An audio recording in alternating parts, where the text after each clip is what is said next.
turun dalam jangka waktu tertentu. Seperti itu ya, nggak mungkin akan turun terus-menerus, naik terus-menerus, semuanya akan fluktuatif. Kata kuncinya ada supply dan demand. Supply dan demand dipengaruhi oleh apa? Pasti respon pelaku pasar terhadap faktor-faktor yang ada di eksternalnya dia, termasuk faktor ekonomi, fundamental perusahaan yang sudah disebutkan tadi. Gitu ya teman-teman ya. Ya, nah yang ketiga, history repeat itself.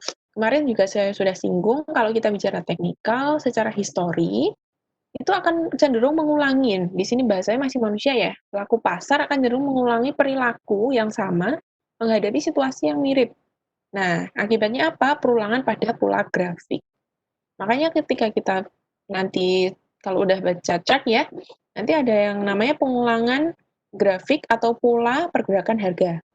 Di situ akan cenderung ketika perusahaan misalkan, saya kasih contoh di sini, mau bagi dividen nih teman-teman, sudah mengumumkan dividennya sekian, tanggal cum date ex date-nya sekian, akan dibagikan tanggal sekian.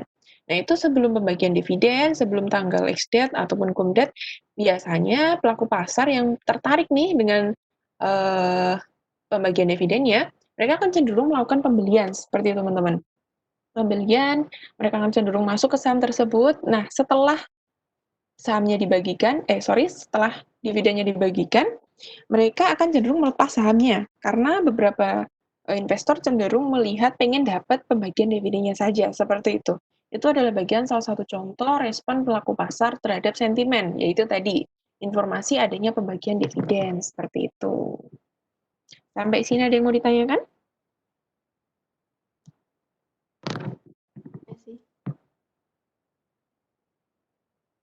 Nggak ada ya teman-teman ya? Halo? Ya. Oke. Nah, di sini juga harus teman-teman paham teknikal yang saya singgung ada uptrend,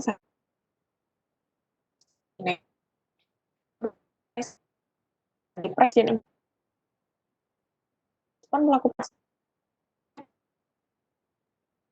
yang ketiga. Tadi juga sempat saya singgung kenapa di technical analysis nanti kita juga bicara tentang indikator. Nah, yang keempat ada pattern. Nah, langsung saja ke next. Nah, kita kalau bicara technical, kita akan tahu teori Dow atau Dow teori, tren dan bingkai waktu.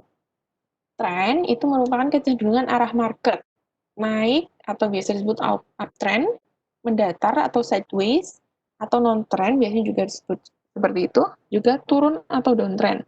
Nah, di sini saya ambil chartnya Sritech, dari tahun 2019 sampai 2020, ketika dia downtrend, teman-teman bisa lihat dari sini ya. Nah, ini menunjukkan tren penurunan.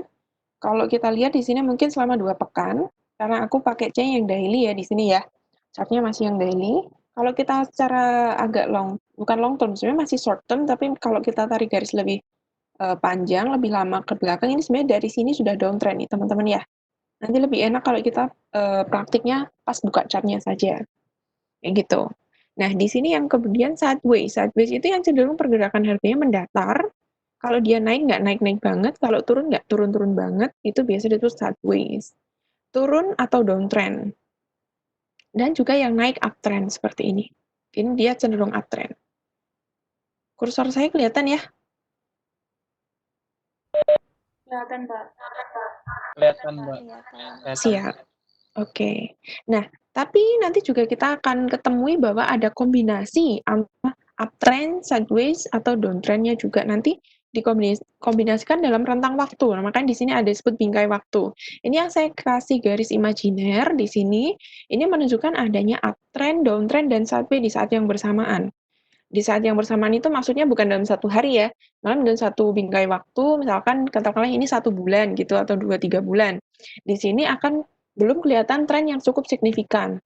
Jadi di sini ada yang sideways, kita bisa sebut sideways, tapi di sini juga ada kenaikan meskipun kecil, jadi bisa disebut uptrend. Atau kalau saya sebutnya sukanya minor uptrend, kayak gitu. Juga ada minor downtrend, gitu ya. Ada kenaikan penurunan kecil, ataupun juga ada sideways, atau kombinasi ketiganya. Seperti itu. Sampai sini, ada pertanyaan? Belum. Oke. Nah, kalau kita bicara tren, oh ya ini chartnya diambil dari chart Nexus ya teman-teman, mungkin biar lebih jelas aja, makanya saya kasih contohnya pakai ini. Nah, di sini sama seperti yang sebelumnya, kalau kita lihat sideways, di sini pergerakannya kalau naik nggak naik banget, kalau turun nggak turun banget. Atau dia masih cenderung di batas support dan resisten. Nah, nanti di next akan saya jelaskan support dan resisten. Di sini masih tergolong sideways. Kemudian downtrend, dia cenderung turun di satu term waktu, dan juga uptrend juga di sini. Ini cukup panjangnya. Jadi kalau teman-teman di sini beli, di sini turun kan sudah untung sebenarnya. Karena dia posisinya di atas. Ini downtrend. Nah, nanti akan kita kombinasikan kalau saya jelaskan pakai indikator saja, lebih jelas. Nah, kita juga akan bicara price volume. Di sini ada beberapa hal yang harus teman-teman pahamin. Ada istilah bullish, reversal, bearish. Nah, di sini kalau kita, yang teman-teman sudah main-main ke bursa kan ada lambangnya beruang sama, itu apa sih namanya ya? Nah, itu kalau beruang itu menunjukkan, iya, apa? Banteng. Ah iya, banteng, saya lupa namanya sampai. Nah itu, ada bearish sama bullish. Dari bearish aja kita namanya bear, kata dasarnya bear. Di situ adalah beruang. Dia menunjukkan kecenderungan tren turun, teman-teman, sebenarnya. Nah kalau bullish, bull, banteng ya, itu menunjukkan naik ya, trennya naik. Nah, di sini kalau teman-teman pahamin, sebenarnya ada, bisa disebutkan patokan atau dasar di mana ketika ada pergerakannya harga naik atau price up, diikuti dengan volume up, di waktu yang sama itu pasar market bisa dikatakan sedang bullish. Bullish itu sangat liquid ya, banyak yang bertransaksi, banyak yang beli di saham itu. Dan itu cenderung rekomendasinya buy. Kemudian ketika price up, volumenya down, itu harganya naik, tapi volumenya kecil atau turun justru dari volume beberapa hari sebelumnya, itu biasanya reversal, kembalikan arah ya teman-teman. Reversal itu ada reversal turun, ada juga reversal naik. Nah, kalau kasusnya price up, volume down, biasanya reversal turun. Itu akan cenderung rekomendasinya sell. Karena dia mau ada koreksi seperti itu. Jadi teman-teman yang udah posisinya misalkan sudah posisi untung, ternyata ada sinyal price up, volume down. Nah, ini menunjukkan reversal ya, bisa dikatakan take profit dulu. Jadi jual dulu. Nah, kemudian ada price down, volume up, harganya turun, tapi volumenya naik, bearish, gitu ya. Jadi kita jual untuk posisi ini. Kemudian ada price down, volume down, harganya turun, volumenya kecil juga, ini ada pembalikan arah juga, atau reversal juga, sama, cuman ini reversalnya up, atau mau naik, biasanya cenderungnya buy, rekomendasinya. Nah, sampai yang ini, bagian ini akan saya kasih catatan penting, bahwa dalam analisis teknikal itu tidak boleh hanya pakai satu alasan pembelian ataupun penjualan. Misalkan, Mbak saya mau cuman pakai bukan indikator, katakanlah dasar price dan volume. Kalau bisa dikombinasi tetap dengan indikator yang lain. Misalkan boleh pakai stokastik, boleh pakai MACD. Jadi jangan cuman price and volume. Karena sangat rentan sekali untuk analisis teknikal itu yang namanya fake signal atau signal bohongan, signal salah. Jadi yang kelihatannya mau naik ternyata justru turun, atau yang turun ternyata mau naik. Makanya nanti kalau kita bicara analisis teknikal, kita juga disiplin yang namanya stop loss atau biasanya disebut cut loss dan juga target price. Dan kita juga harus paham rentang waktu untuk kita investasi. Dan makanya dari kemarin saya sudah singgung untuk technical analysis biasanya dipakai untuk para trader, trading.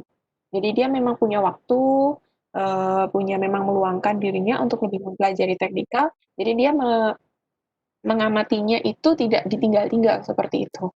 Bisa daily, bisa weekly, atau bahkan bisa yang per jam, itu ada teman-teman. Bahkan dalam satu hari itu bisa sering jual beli. Mungkin yang teman-teman tipenya trader ya, mungkin akan sangat suka belajar dengan teknikal ini. Di situ teman-teman harus pegang, nggak boleh cuma pakai satu indikator. Mbak, saya cuma mau pakai price and volume, atau MACD doang, atau stokastik doang. Kalau bisa dikombin minimal 2 atau 3 indikator. Seperti itu. Di sini ada pertanyaan teman-teman?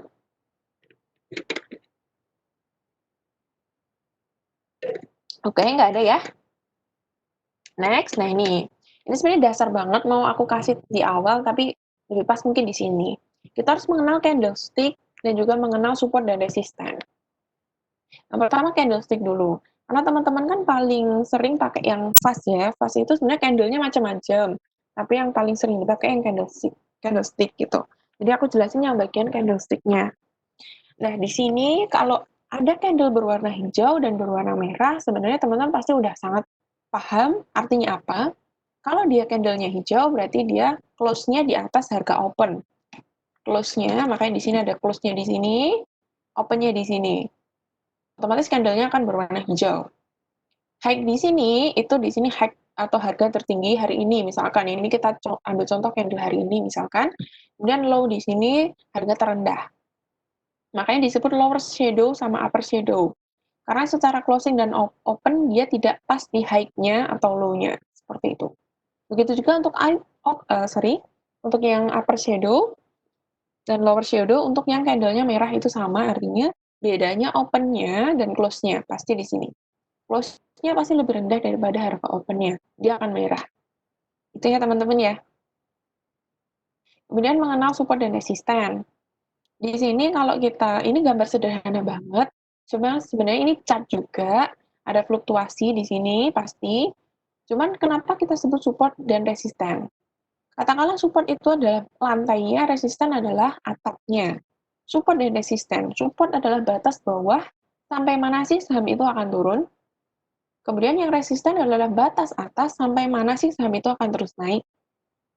Nah, ketika ada muncul pertanyaan, Mbak bisa nggak sih saham itu bergerak sampai lebih dari supportnya, atau bahkan tembus naik sampai resistennya? Bisa. Tapi secara psikologi market, secara tadi teori teknikal, sebenarnya sudah ada pattern-nya. Sekalipun dia tembus support dan resisten, dia akan cenderung membalikan arah atau reversal, meskipun nanti tembus ke sini ya teman-teman. Mereka akan cenderung karena ada yang namanya, nanti kita ketemu di next slide, ada oversold, overbought. Nah, nanti akan jelaskan di sana. Tapi ada pertanyaan lagi, misal teman-teman muncul lagi, Mbak bisa nggak sih nembus resistennya terus, bahkan sampai naik? Kan ada Mbak chart kayak gitu. Bisa. Makanya resisten ataupun support dalam chart itu tidak cuma satu. Kadang kalau teman-teman sering baca yang rekomendasi pagi, ada resisten 1, 2, support 1, 2, kayak gitu ya teman-teman. Itu sebenarnya yang paling pendek. Ketika resisten 1 tertembus, ketika resisten 2 lagi tertembus, itu tandanya bagus, semakin dekat menunjukkan target price-nya. Kalau supportnya, misal support 1 tertembus, makin turun lagi, masih turun lagi sampai support 2, itu sudah mendekati cut loss-nya. Misalkan seperti itu. Kenapa? Karena market cenderung akan jualan di sini kalau terus tembus supportnya. Kalau resisten cenderung masih akan melanjutkan pembelian. Kayak gitu. Seperti itu teman-teman. Bisa next ya. Nggak terlalu cepat ya saya menyampaikan. Ya. Tidak. Ya. Oke. Siap. Nanti kita akan lebih dalam lagi ketika buka fast ya. Nanti akan jelaskan lebih jelas. Oke, next. Nah, kalau kita bicara teknikal, pasti kita harus ketemu pattern, namanya pattern. Pattern itu banyak banget. Nah, seperti ini, saya kasih contohnya. Ini hanya sedikit, kalau ini yang saya sampaikan, cuman saya nggak akan bahas satu-satu, karena saya sendiri juga jarang banget pakai pattern. Saya lebih suka pakai yang tadi, analisis yang pakai MACD, stokastik, kemudian kita lihat price and volume, dikombin dengan sentimen yang ada, kemudian ada kebijakan ekonomi atau apa, itu sangat mengaruh sepertinya. Cuman kalau teknikal, makanya saya bilang, kalau mau teknikal, boleh teknikal aja, tapi jangan hanya terus membutakan diri, tidak mau dengar sentimen yang ada ya. Tetap kita harus lihat sentimen yang mempengaruhi pergerakan. Nah, baik lagi ke sini, sebenarnya kenapa saya sampaikan dua pattern ini, karena ini yang paling gampang dan yang paling mungkin teman-teman ingat gitu ya, gampang diingat-ingat, yaitu ada double top dan double bottom. Double top di sini, kenapa disebut double top? Karena ada dua puncak dalam satu rentang waktu ketika kita bilang, nah ini garis imajiner teman-teman, harus nanti saya kasih tahu gimana cara menggambar garis imajiner di pas. Di sini double top. Tandanya apa? Ketika sudah double top terjadi, dia akan cenderung turun teman-teman. Seperti ini. Jadi kalau teman-teman sudah melakukan pembelian di sini, turun nih, di sini sebenarnya sudah harus cut loss. Harusnya. Tapi kalau teman-teman berani ambil resiko, kan kita tadi sudah bilang, kemarin saya bilang, harus bersahabat dengan resiko. Biasanya ada double top, apakah dia akan membentuk double top? Bisa saja.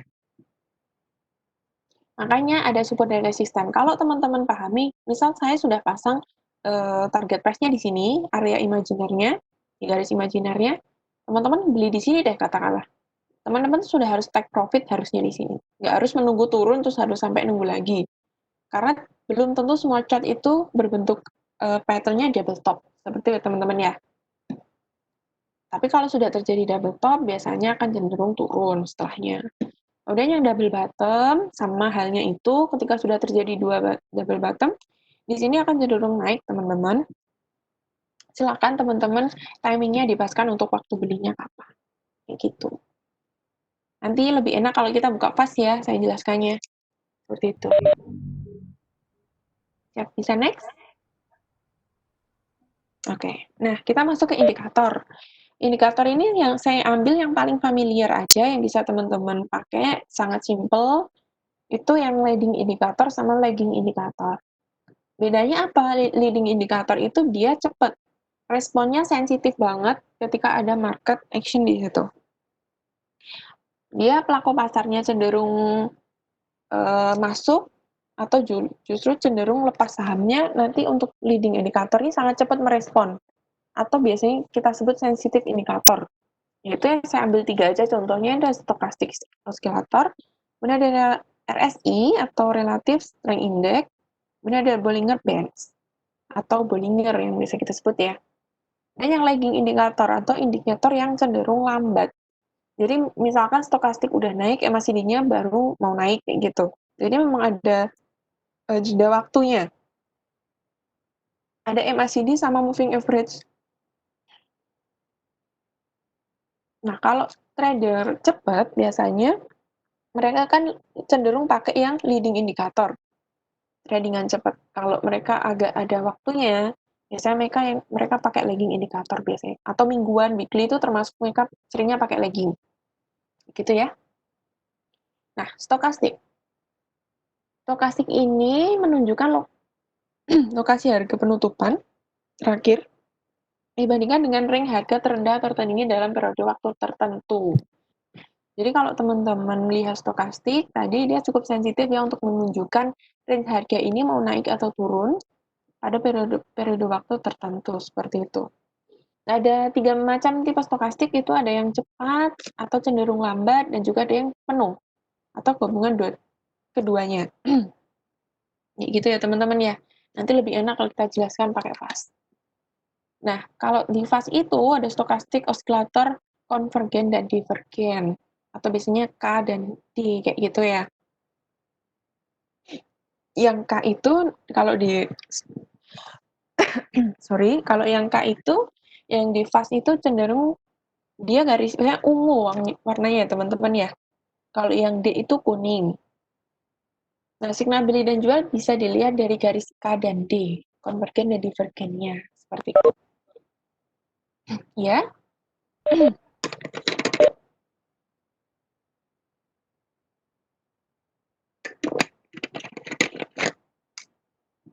Oke. Nah, nanti kita temuin jika garis K memotong garis D ke atas, itu berarti signal untuk membeli saham, teman-teman. Sebaliknya, jika garis K memotong garis D ke bawah, itu signalnya jual.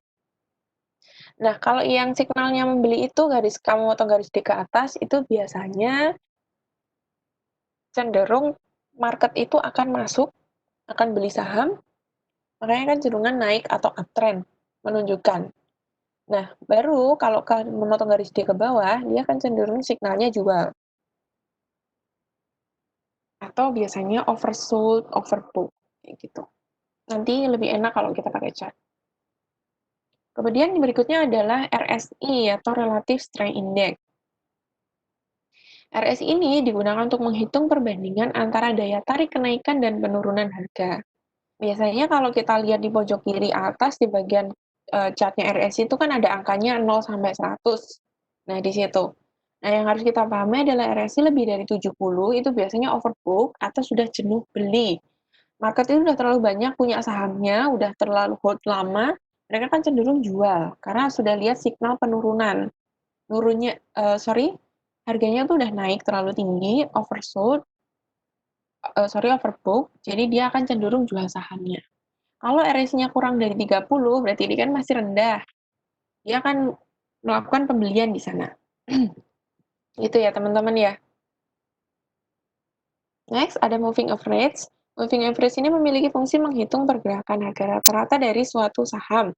Dalam suatu rentang waktu, misalkan 50 harian. Kalau teman-teman pakai chart Nexus, ada MA50, MA26, bahkan ada MA10, dan lain-lain. Itu tergantung teman-teman settingnya. Cara menggunakan indikator ini dengan melihat posisi harga dibandingkan dengan MA50. Posisi harganya dibandingkan MA50 itu sudah terlalu tinggi apa enggak sih? Terus signalnya nanti dia mau naik apa enggak. Nanti lebih enak kalau kita pakai chart Nexus, karena saya nggak akan contohkan hari ini, mungkin di next ya. Kita coba pakai chart Nexus, biar kita bisa lihat moving average yang 26 ataupun 50, atau kita bisa setting sendiri, kayak gitu. Nah, berikutnya, grafik memotong MA50 ke bawah dianggap akan memiliki signal jual, seperti itu. Nanti disesuaikan.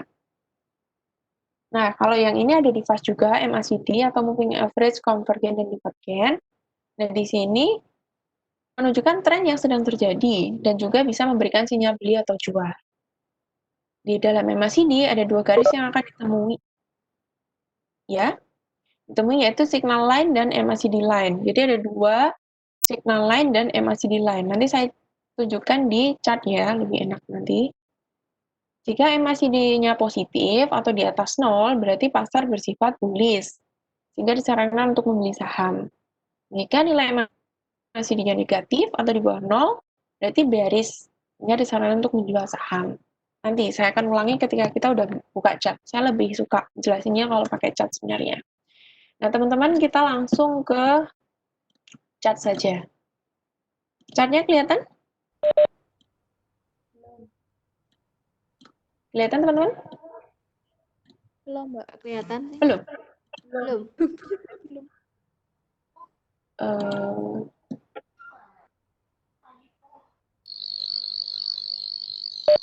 Screen share-nya diganti aplikasi Fast aja, Mbak. Oh gitu? Ya. Sebentar ya.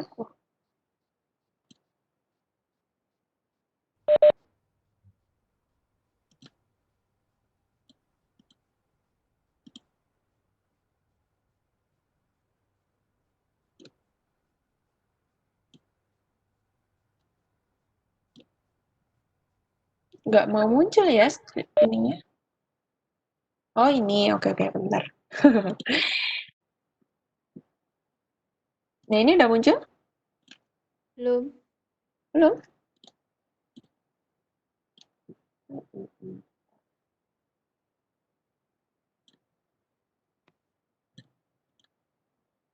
Udah?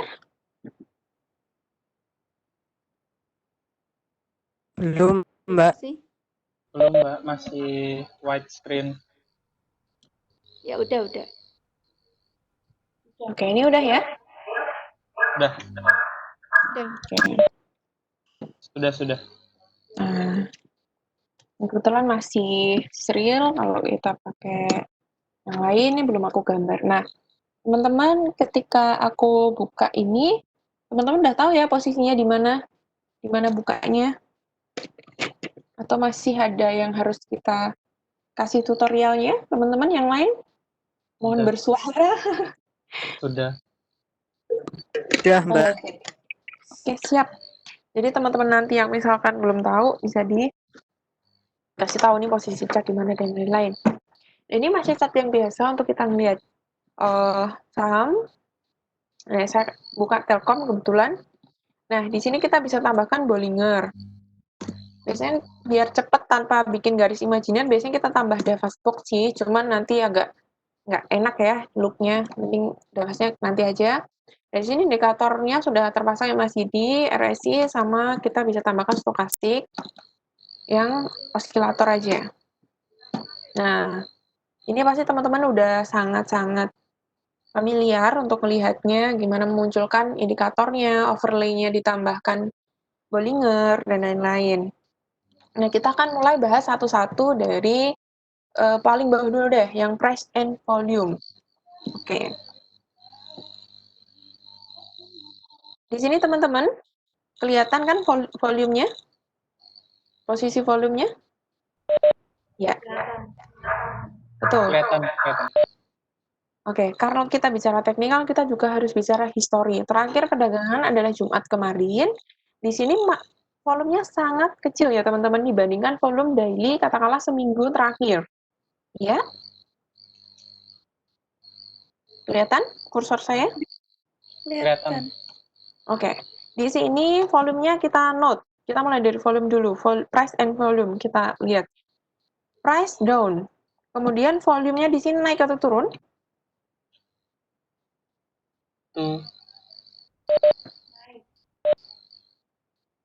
Halo, ya? Iya. Naik atau turun teman-teman? Naik. Naik ya, dibandingkan ratanya dia dalam katakanlah 1 minggu, kita kan bicara 1 minggu nih. Nah ini biasanya ini teman-teman, biar enak ya. Misalkan dari hari Senin itu tanggal berapa nih? Ya katakanlah 7 hari terakhir di sini ya. Di sini tuh volumenya cenderung tinggi, cuma di Jumatnya kok kecil. Kemudian dilihat di sini cenderung turun, di sininya naik. Berarti kan price up, volume apa teman-teman? Volume down. Volume down. Berarti dia menunjukkan apa teman-teman?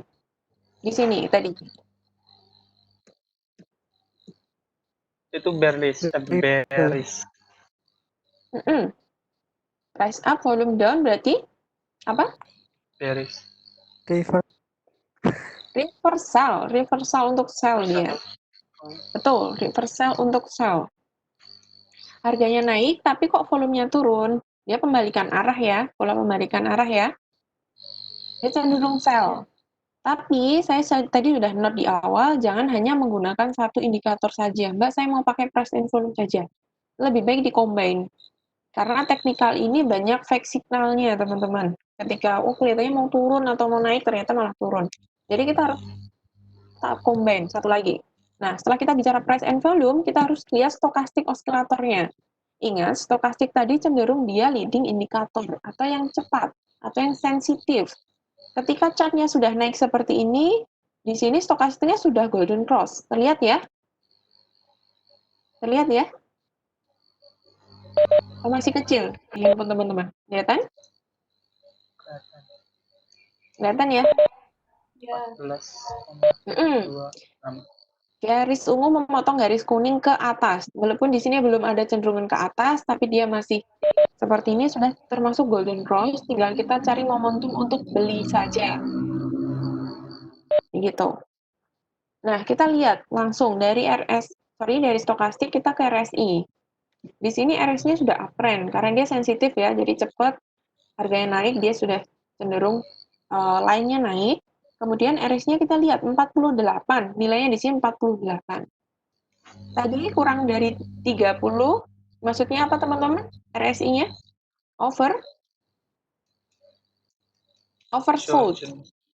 Oversold. Berarti cenderung indikator dia akan naik. Begitu teman-teman. Kalau di atas 70 atau overbook disebutnya, dia kan cenderung indikatornya turun.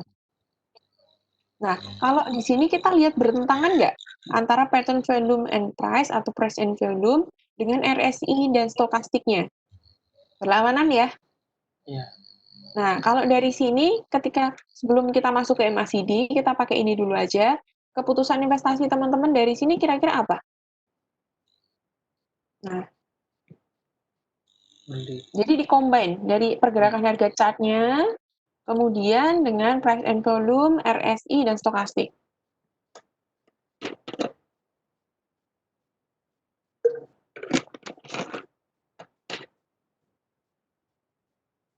Halo?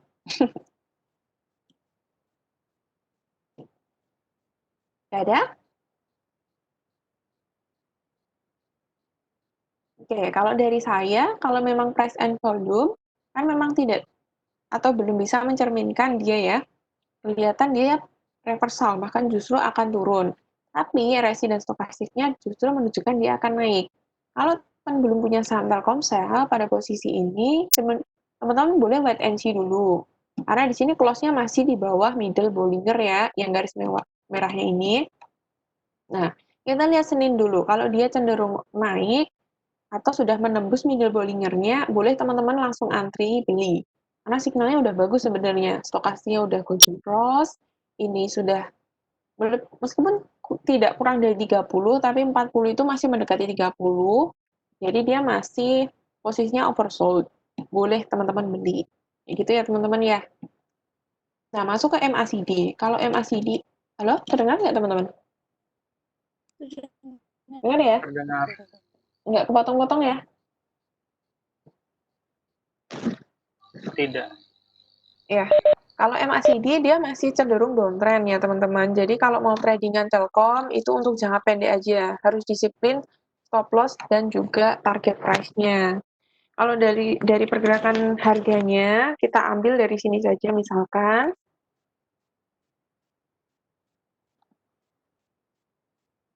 Nah, dia cenderung sideways meskipun kombinasi walaupun ada naik turunnya, tapi di sini cenderung sideways. Kalau kita lihat historinya dia, misalkan di sini nih. Di sini kan polanya hampir mirip, ya nggak? Di sini sama sini.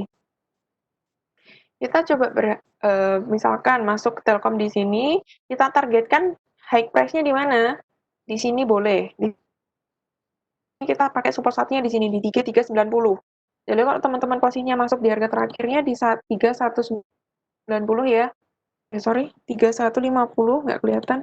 3150 atau di sampai 3200, teman-teman pasang resisten satunya di sini di 3390 di high-nya hari ini. Kelihatan teman-teman yang aku tandain? High-nya di 29 April, kelihatan ya? Kelihatan.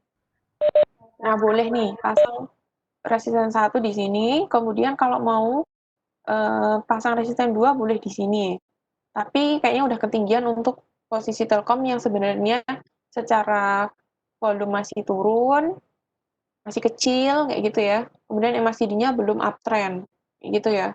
Jadi misalkan RS-nya di sini, sorry, resistannya di berapa? 3390 boleh dijual di situ dulu. Jadi untuk tradingan pendek aja dulu. Kayak gitu. Nah, kita masuk ke MACD. Kalau MACD tadi kita kan ada yang namanya garis positif dan negatif. Itu yang nggak kelihatan ya, aku zoom dari tadi. Nah, kalau gini kelihatan teman-teman?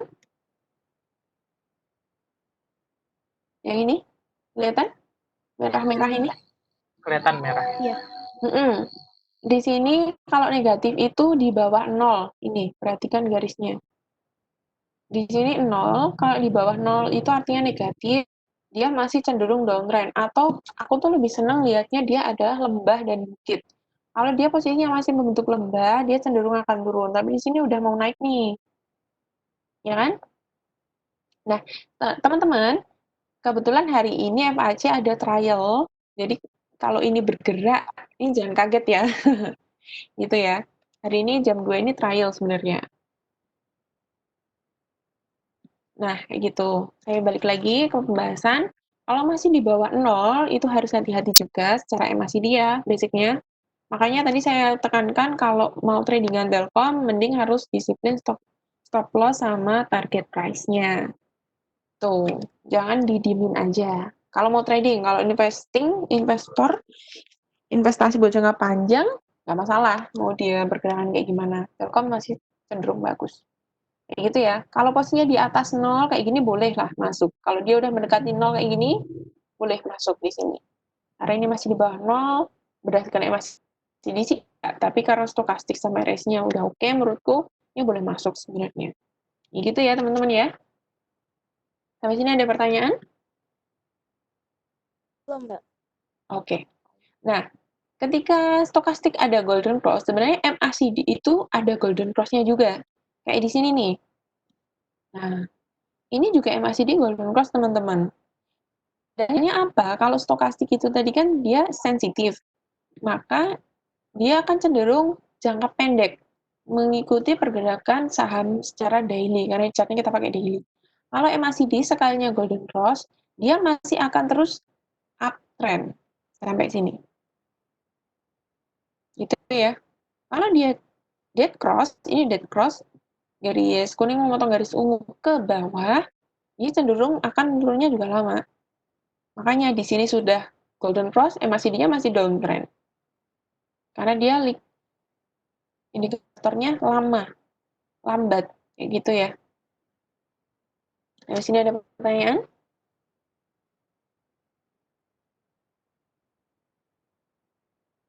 Nggak ada ya? Oke, tak kasih contoh lagi, masih di Telkom.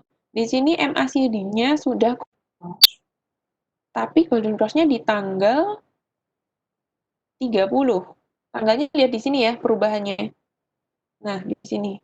Dia golden cross di tanggal 30. Padahal secara stokastik dia sudah golden cross di tanggal 19. Makanya stokastik itu sensitif indikator yang dia sangat cepat merespon market, kemudian MACD mengikuti. Itu ya. Bagusnya apa ketika melihat chart di sini? Di sini ada price up, volume up di hari tanggal 26 Maret. Makanya dia disebut bullish, saatnya beli. Kalaupun beli di harga tinggi di sini kan masih oke juga, dia masih naik kan ya. Kayak gitu. Boleh profit taking di hari ini, saya rasa sudah untung.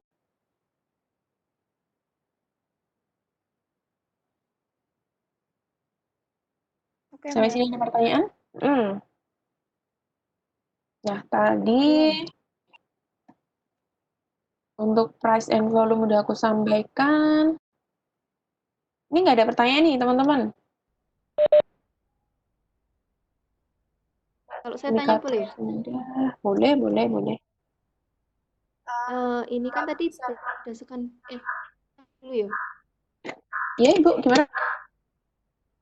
Kan berdasarkan grafik. Nah, kalau grafik ini disesuaikan dengan range harganya itu bisa enggak? Misalnya naiknya itu berapa poinnya itu loh.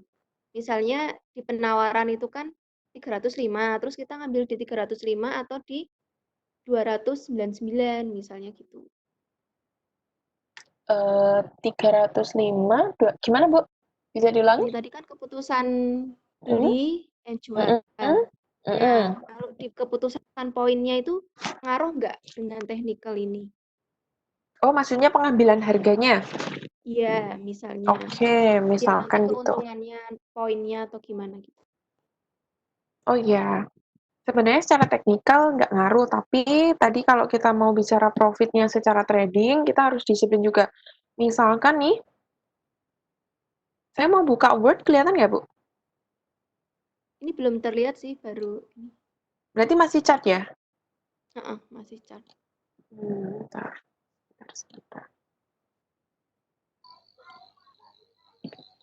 Mana ya?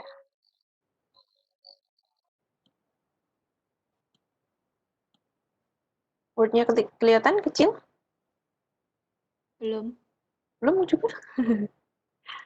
Sebentar. Oke, kayak gitu saya jelaskan aja. Nanti lama waktunya. Nah, misalkan tadi saya sudah singgung, Ibu mau masuk Telkom di sini ya, di posisi ini. Ketika udah mau coba trading, kita masuk di harga 3.110, misalnya di situ. Kita harus lihat antriannya juga, Ibu. Nah, ini maksudnya, nah seperti ini. Nah, ini karena tadi masih trial ya, ada trial hari ini, FAC, jadi memang ada pergerakan harga. Tapi cuma trial aja. Nah, teman-teman atau ibu mau masuk di harga 3.100 misal ngantri. Targetkan di berapa? Misalkan 3%. Targetnya kita pakai persentase. 3% dari 3.100 itu dihitung misalkan itu 93 poin. Nah, karena dia 3.100, segmentasi harganya kan kalau di atas 2.000 kan 10 ya, Bu ya. Jadi kita bulatkan jadi misalkan 90. Naik 90 poin dari 3.100, itu berarti 3.190, Ibu sebenarnya sudah dapat 3% keuntungan. Itu Ibu bisa take profit. Kalau pakai persentase ya, Bu, untuk melihat target price maupun stop loss-nya. Tapi kalau kita pakai chart, biasanya kita lihat di sini. Misal Ibu tadi masuk di 3.100, beli, ngantri, dan kebetulan match, Misalkan saya pasang target di upper Bollinger-nya atau Bollinger atasnya di 3.326 atau kita bulatkan 3.330 atau kita biar gampang aja 3.300 ya Bu ya.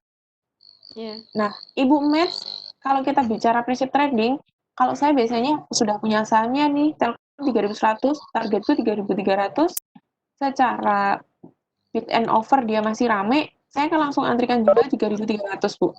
Jadi, kalau kita ambil kesimpulan, kan berarti 3.300 dikurangi 3.100 kan 200 poin ya, Bu ya? Iya. Nah, itu kita dapat secara saya hitung singkat aja itu 6,45% atau 6,5% keuntungannya, seperti itu. Kalau kita bisa jual di harga 3.300, gitu. Stop loss, berapa poin? Nah, kalau tadi yang cara pertama, pakai persentase, itu saya juga ada perbandingan harga. Atau perbandingan misalkan 3:1. Kalau saya mengen keuntungan, saya bisa stop loss di 1%. Atau paling full itu 1,5%.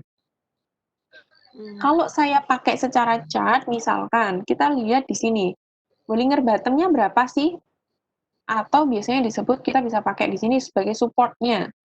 Harga terendahnya di sini berapa? Misalkan Bollinger bottom-nya kan 3.173 atau 3.170. Gitu ya, Bu ya? Ya. Oh, sorry. Bottom-nya 13 yang di sini. Berarti 3.020 kita bulatkan. Ibu harus stop loss atau jual di 3.020. Kayak gitu. Untuk meminimalisir risiko dia penurunan lebih dalam. Kayak gitu. Ini. Boleh nggak, Mbak, diperpanjang sampai agak lama? Boleh. Makanya itu kan semakin ini resikonya semakin besar kan. Biasanya kalau kita ngambil harga terendah terdekat, misalkan di sini itu kan ini kan udah tembus Bollinger bottom ya. Jadi terendahnya itu di 2.970. Di situ saatnya kita cut loss kalau dia udah turun sejauh itu. Kenapa saya bilang cut loss dan nggak apa-apa untuk cut loss? Ya nggak apa-apa kalau dia turun lebih dalam lagi, kita tadah di harga yang lebih murah lagi, kayak gitu. Pas dia udah kayak di sini, ini yang turun-turun nih kan. Kalau kita males cut loss kan dia makin turun aja. Kalau kita udah cut loss di sini, misalkan kita mau untungnya pas di sini, kita malah area beli, jual di sini kan udah untung, kayak gitu. Sudah menjawab, Ibu? Iya. Iya. Terima kasih. Iya. Nah, materinya sampai sini dulu. Sudah saya lihat tadi, saya cek-cek semuanya udah saya sampaikan. Mau langsung masuk ke sesi tanya jawab, saya kembalikan ke moderatornya. Sebenarnya masih ada 30 menit untuk materi. Kalau materi sudah selesai, masuk ke sesi tanya jawab gitu, Pak. Iya. Kalau begitu saya sesi tanya jawab untuk teman-teman yang ingin bertanya. Sekali lagi partisipasi dan keaktifan teman-teman. Terima kasih.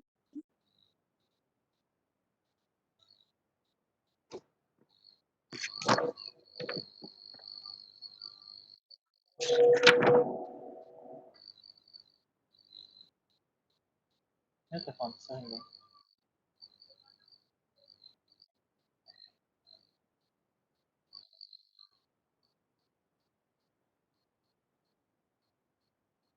Bagi yang ingin bertanya, bisa menyebutkan identitas terlebih dahulu. Yuk, dipersilahkan teman-teman yang mau bertanya.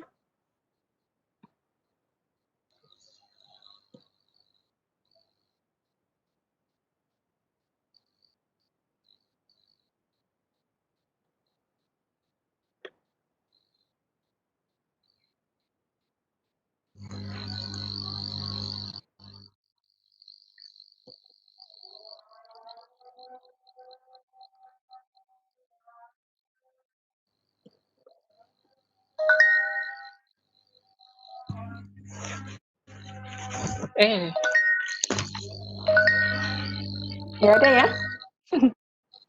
Kak Ari, saya tanya lagi boleh nggak? Boleh. Silakan. Malah saya yang mendominasi. Oh gini, Ya apa-apa. seringnya itu ada yang berpengalaman sih katanya, tapi mungkin dia nggak tahu ini kali ya, membaca grafik. Itu katanya kalau setelah beli itu harganya nanti cenderungnya turun terus. Lah itu apakah itu hanya mitos atau mereka yang tidak tahu grafik aja gitu. Itu aja Nah, sih. Itu pertanyaan yang sering diutarakan orang-orang. Terima kasih. ya, sama Bu Christine. Jadi tadi kan kalau kita belajar technical analysis kan berarti kita akan tahu momen kapan kita harus masuk atau beli atau kapan tunggu dulu deh kayak gitu.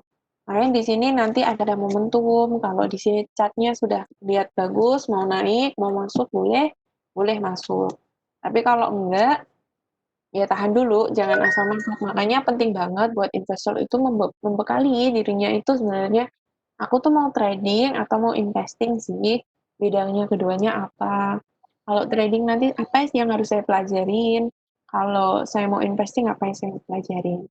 Kalau mau belajar dua-duanya boleh banget, memang sangat bagus kalau dua-duanya. Tadi kalau bicara kok aku masuk beli saham malah habis itu cenderung turun ya. Nah, itu harus ditanya lagi ke dirinya sendiri.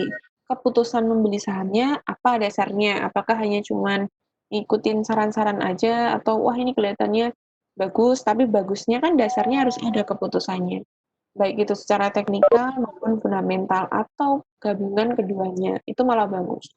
Kayak gitu Bu Christine. Jadi beli saham juga harus ada alasannya kenapa beli saham A dan kenapa belinya saat itu. Misalkan hari ini aku beli saham, kenapa pilih saham A dan kenapa sekarang belinya, nggak besok aja atau nggak lihat aja kayak gitu. Itu harus ada alasannya. Betul, Oke. seperti itu Bu Christine. Jadi untuk beli saham itu harus ada dasarnya, alasannya kenapa belinya sekarang dan saham ini kayak gitu. Oke. Ya, terima kasih. Sama-sama Bu Christine, ada yang lain? Mau ya teman-teman? Lagi nggak fokus kemana-mana nih. Ada yang tanya lagi? Kita santai aja ya. Mbak, saya mau nanya. Silakan. Kalau sebagai trader itu lebih baik rekomendasinya belinya pas lagi buy bullish atau reversal buy, Mbak? Nah, Udah. ya, yang kamu sebutkan tadi reversal untuk membalikan arah ke atas sama bullish itu sama-sama bagus. Karena dia kan memang indikator untuk saatnya kita beli. Gitu ya. Itu jawabannya itu. Jadi memang itu saat kita saat momen kita untuk disarankan beli. Tapi kan tadi aku bilang bahwa nggak boleh hanya pakai satu alasan saja, bisa disupport kayak gitu. Sama misalkan sentimennya atau apa. Kan kemarin ada kasus menarik, semua sahamnya pada turun, ternyata saham BBKP hari Jumat kemarin dia naik tinggi sampai 20% ada kali ya. Bentar, aku kasih lihat ya. Tapi kemarin Jumat memang ditutup hijau sih, tapi cenderung semuanya merah. Tapi BBKP yang di hari nah, kan beberapa harian ini tuh sebenarnya dia cenderung naik kan. Kalau orang yang nggak denger jarang denger sentimen, ya ini ketinggalan. Sebenarnya masuk di sini pun yang udah tinggi ini masih untung kan karena dia mau naik lagi kan. Karena ada sentimennya apa coba kemarin. Jadi BBKP itu ada dana masuk yaitu dari Kookmin dari Korea Selatan, dia masuk tambah sahamnya di BBKP. Jadi sekarang saham mayoritasnya itu Kookmin dari Korea Selatan. Kalau secara permodalan dia bagus, berarti kan penyaluran kredit juga semakin bagus kan. Nah, itu sentimen positif tuh buat perbankan. Gitu. Padahal kemarin kayak Telkom yang besar-besar atau saham-saham yang misalkan ini kan cenderung turun. Nah, hari ini jangan kaget ya, emang ada trial ya dari FAC. Gitu. Itu ya. Oke. Nggak ada? Mbak mau nanya lagi, kan kemarin kan aku sempat ikut webinar toh yang tentang analisis teknikal kayak gitu ya, tentang bagaimana sih investasi saham di tengah pandemi. Nah, ada pembicaranya tuh bilang kalau di tengah pandemi kayak gini tuh nggak cocok kalau pakai analisis teknikal. Apa itu benar, Mbak? Oke. Terus kalau seumpamanya kita sebagai trader ingin menerapkan teknikal pada saat ini, pakainya indikatornya apa aja, Mbak? Tetap sama atau gimana? Oke, sebenarnya ada benarnya tapi ada tidaknya juga. Benarnya gini, kalau kita pakai medical saat pandemi ini secara umum memang kayak nggak mempan ya, karena cenderung turun, ya nggak sih? Misalkan dalam 4 bulan ini, 4 bulan terakhir, kecuali kan bulan Juni ya, bulan Juni ini udah mulai naik dia. Misalkan bulan ketiga, 4, 5, ini kan benar-benar ancur-ancuran lah, katakanlah kayak gitu. Dia memang cenderung turun. Nah, di situ kalau kita pakai teknikal, kita aplikasikan ya, aduh kok semuanya cenderung turun, agak susah gitu ya, nyari saham yang bagus secara teknikalnya. Nah, itu memang benar katanya, agak susah untuk kita pakai teknikal. Jadi lebih baik pilih secara fundamental.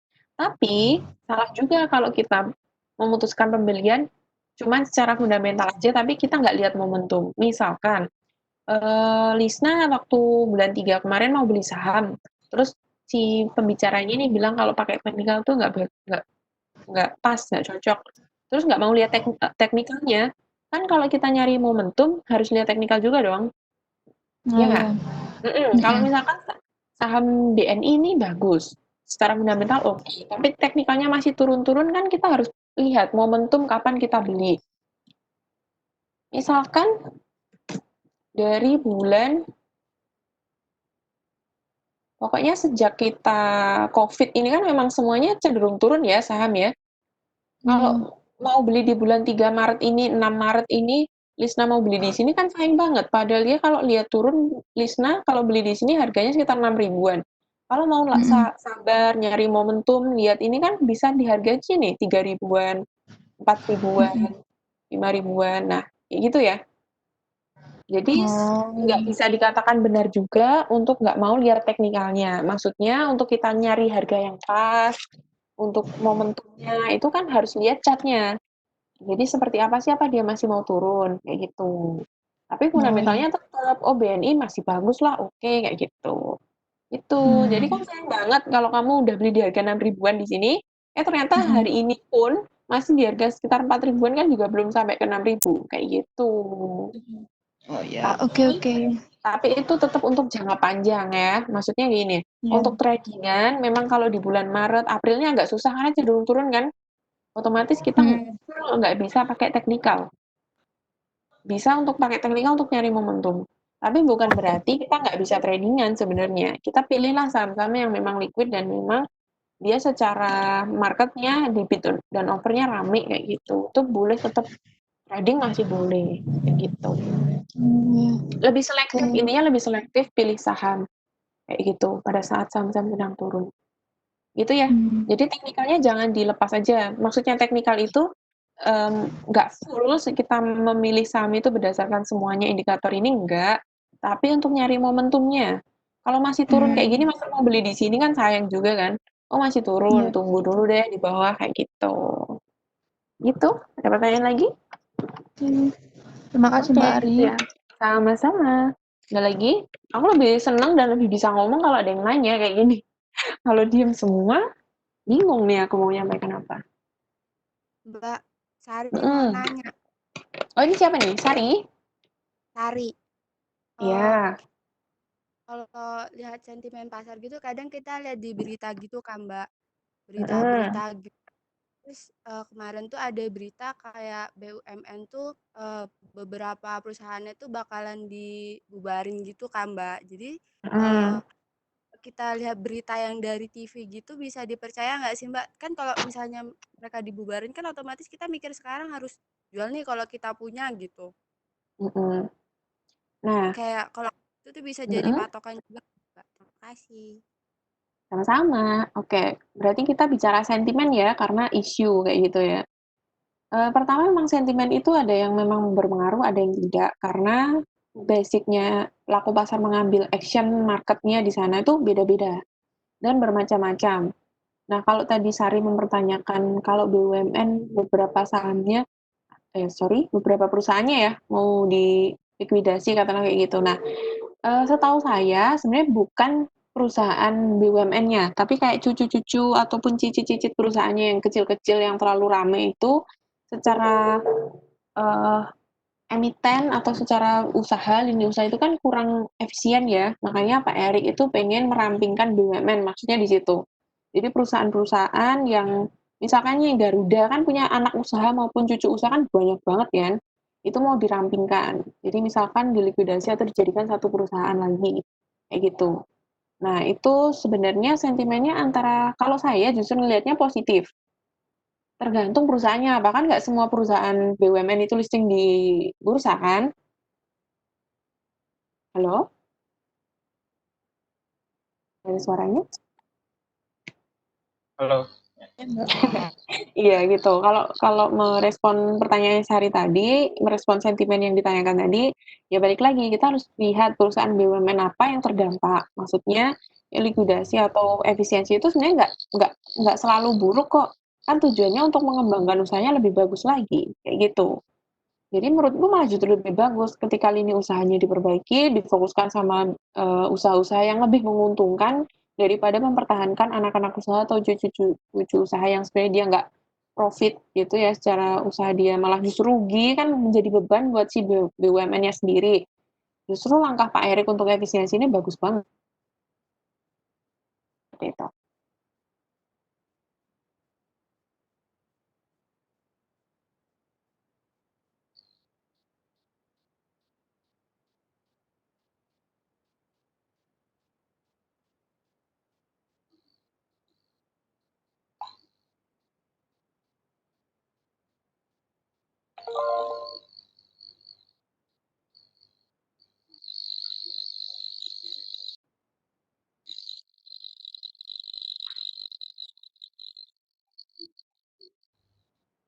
CPRO.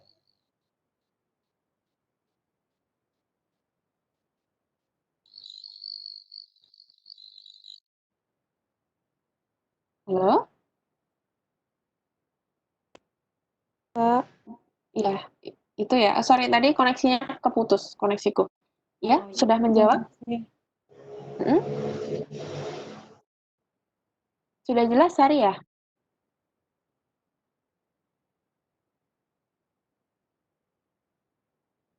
Mm-mm. Udah. Sudah. Hilang.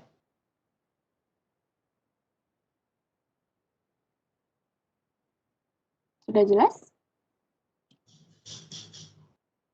Mbak, maaf koneksinya agak nggak bagus. Iya, tadi aku nih koneksiku emang keputus. Tadi udah sempat dengar penjelasanku nggak sebelum koneksiku putus tadi? Udah, Mbak. Udah ya? Udah Udah. jelas? Udah. Oke, ada yang tanya lagi nih. Seru nih, aku suka nih diskusi kayak gini nih.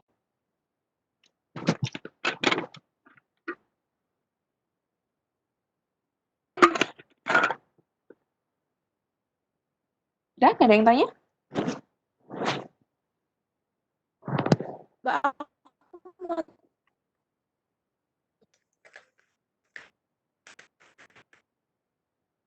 Putus-putus suaranya. tarik. Iya, iya. Iya, putus-putus suaranya. Gimana?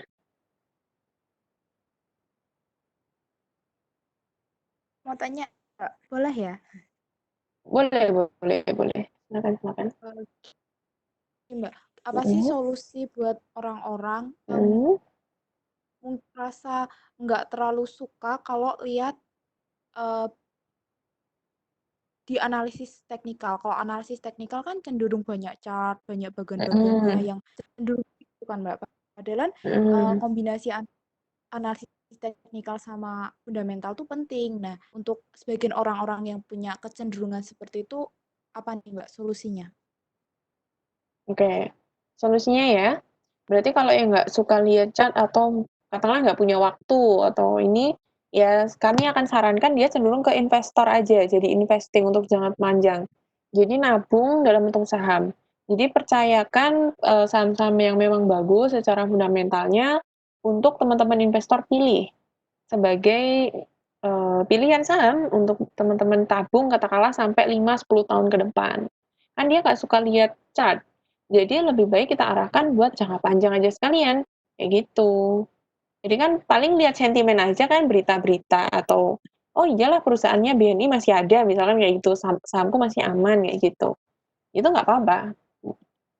Jadi kalau pertanyaan kayak gitu nggak sempet atau nggak suka lihat chart, kita arahkan dia sebagai investor saja jangka panjang kayak gitu. Karena mau nggak mau kalau pengen jadi trader kan lihatnya chart ya, pergerakan harga, kita cari momentum kapan bagus untuk beli, kapan sudah posisinya jual untuk take profit, atau langkah lain misalnya udah turun nih, biar kita nggak ruginya terlalu banyak, lebih baik kita stop loss aja kayak gitu-gitu. Sudah menjawab? Kalau misal aku investnya Mm, di reksadana nih Mbak, juga mm-mm. harus lihat lihat pakai analisis teknikal nggak sih Mbak? Nah, ini juga kasus yang menarik nih. Reksadana kan ada macam-macam, ada reksadana Iya. saham, ada reksadana, iya kan? Ada yang gabungan juga, ada isinya saham dan lain-lain gitu kan? Ada sub juga, tergantung Mm. produk reksadananya dia apa aja di dalamnya gitu kan? Iya. Nah, Iya. kalau kalau itu tipsku dari aku, sebenarnya harus pertama cermati si penyedianya reksadananya siapa. Terus yang kedua produknya itu yang di dalam reksadananya tuh apa aja. Kadang kan saham udah dipilihin seharus saham ini gitu kan. Kan kadang kamu nggak bisa milih, kadang ya bisa milih juga. Iya. Itu harus dicermati juga. Makanya kan apa ya, agak kayak pisau bermata dua juga kalau kita pilih. Misalkan beli reksadana itu dalamnya apa aja kan kita misal nggak tahu juga agak ragu gitu kan. Karena temanku juga pegang reksadana, saham yang dipilih ternyata bukan saham yang katakanlah secara fundamental bagus kayak gitu. Atau secara pergerakan harga dia malah turun sebenarnya tanpa sentimen pun turun kan ada juga seperti itu. Jadi harus dicermati, nggak harus lihat chart, tapi untuk mengambil keputusan pilih produk reksadananya apa, itu teman-teman harus dibekali pengetahuan yang cukup. Misalkan kalau reksadana saham, sahamnya apa aja sih di dalamnya, kayak gitu. Gitu ya. Jadi jangan cuman reksadana saham, oh ya aku tahu saham, tapi kan nggak tahu sahamnya yang dipilih apa aja. Kayak gitu. Iya, Mbak. Oke, sudah menjawab?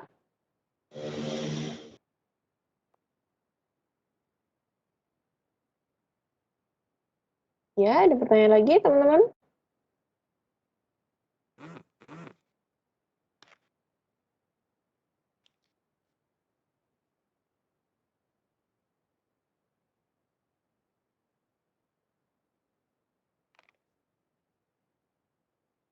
Nggak ada yang tanya nih?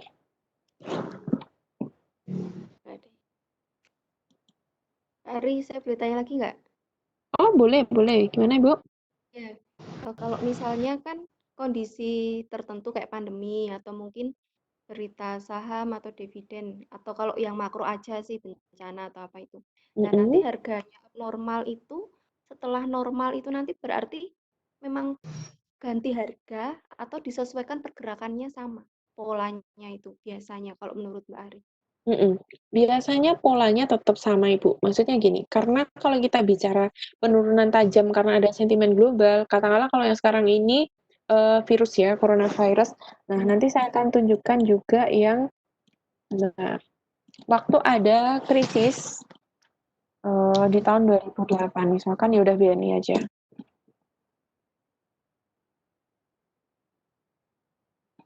Tetap akan apa namanya, sejarah itu akan berulang. Pergerakan harga itu akan cenderung sama. Nah, secara chart monthly ini buat teman-teman yang mau investasi jangka panjang ya, misal teman-teman punya uang berapa lah, katakanlah udahlah ini aku mau simpen di saham katakanlah 5-10 tahun ke depan. Kalau kita lihat chart di tahun 2008, di sini kan sebenarnya penurunan tajam juga. Terhitung penurunan tajam ya dibandingkan Kak, itu penurunan-penurunan 2000 sebelumnya. atau 2008? Ini 2008 yang ini. Oh ya. Ya, lihat lihat ini kalau ini aku geser, ini kan tanggal yang di sini berubah nih. Yang di sini Oh ya. tahunnya. Ini ini pakai ini. Nah, ini ya. Mm. Ini tahun Oh ya. 2008 ya. Nah, ini kan Oke, cenderung oke. turun. Saham BNI cenderung turun sampai bahkan ke bottom Bollingernya, sampai ke garis kuningnya. Setelah itu dia kan cenderung naik secara monthly.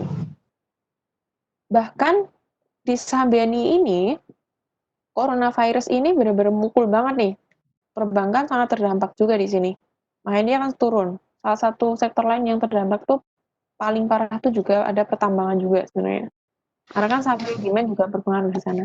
Nah, di sini kan turun tajam. Jadi kalau mau investasi jangka panjang ya, aku bilangnya jangka panjang karena ini chartnya juga monthly. Jadi cuma nggak setahun 2 tahun, kadang 5-10 tahun beli BNI di 4.900 pun masih untung menurutku. Kalau kita targetkan di sini karena BNI itu pernah sampai 8.000 kayak gitu. Gitu ya.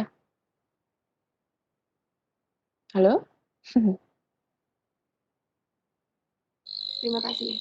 Jadi di tahun kemarin aja masih 8.000. Jadi cenderung akan mengikuti pergerakan saham yang sebelumnya. Polanya akan sama, Ibu. Oh iya. Gitu ya. Oke. Iya, jadi kalau secara teknikal basicnya akan sama. Oke. Kayak gitu. Nah, ini bisa diterapkan di saham lain. Nggak cuma BNI. Nah, kalau ini karena stock split sih mungkin. Nah, coba cari yang BRI juga sempat stock split juga. Ya nggak apa-apa. Ini kita kecualikan ya chart yang ini karena ini stock split ya. Oke. Misalkan di 2008 kan juga ini pada turun-turun juga. Dan lain gitu. Misalkan BTN yang perbankan atau yang pertambangan ini juga terdampak kan. Gitu. Akan cenderung turun sampai ke titik tertentu ya baru akan naik.